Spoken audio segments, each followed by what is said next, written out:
Okay, so what's so special about me that I didn't get a terminal um, diagnosis or a impending death diagnosis? I got to get a diagnosis on my tumor of a high survivability rate, and it's easily treatable. So, I mean, easily treatable in that I still had to have a craniotomy. That's kind of a big deal. But I have follow-up appointments in 4 months. I mean, holy shit, I get to live for the next 4 months. Um, I mean, unless something happens to me, like I get attacked, um, by a mountain lion or, hit by a car. But I don't need to think about those things because those things don't matter because I have no control over them. None at all. None at all. Shit happens, you know? Sometimes you go in for imaging on your head, and in a way, you're hoping for something to be there because it would explain everything. Or you're pretty goddamn scared because if there's something there, what's the next step? What is there? Um, by the time I got my head scanned, I knew something was in my head. I didn't I mean, I didn't think it was a tumor in my brain, but I knew something was wrong in there. And I pointed, this is my, essentially my right frontal lobe area, but there was so much pressure here. I in counseling sessions, I had reflected on a kind of a black spot in my head. I felt there was something black inside me, which is really strange and really hippie woo woo. But it's real. It was real for me. It was real in my head. And some of those things you can't really talk about with other professionals because then, you're labeled as things you don't necessarily want to be labeled as. So what's strange is I feel like my brain was adapting to this for a very long time. My brain was smart enough to go, hey, don't let crazy Julie out. Because she was in there. She was totally in there.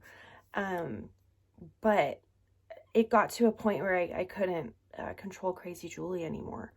So now there's this fear of, who am I? Who's in this head?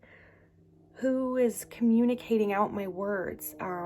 Was it me, my soul, my energy, my love, my heart, my true what I mean? Or is it being interrupted by this thing, this unwelcome thing that doesn't get to be in my head anymore? It's mostly gone. It's mostly gone. They were able to get most of it, so that's pretty cool. Anyways, you can't let fear consume you. You can't let any of your thoughts consume you because that's all they are, is just thoughts. You are not your thoughts.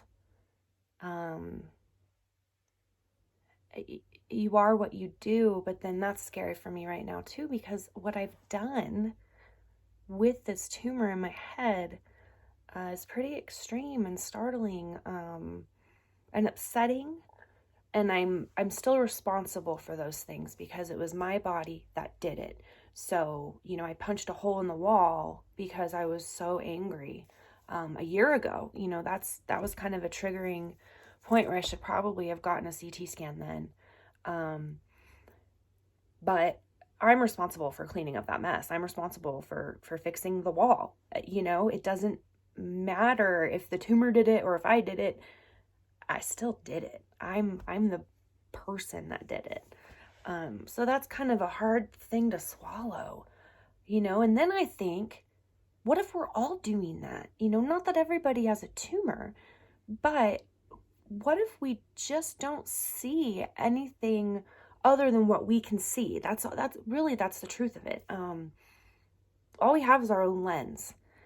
But what's crazy is that my lens got to change. I almost wish people could do that, just see things differently than you've seen them before. Like truly. I feel like I'm walking in someone else's shoes, but I have the memories of being the other person. I feel like a different person. you know, and I feel really fortunate because I feel like my husband has known this person, the person I want to be. He's known that I'm here the whole time, and I feel really bad for a lot of the stuff I did. Yeah.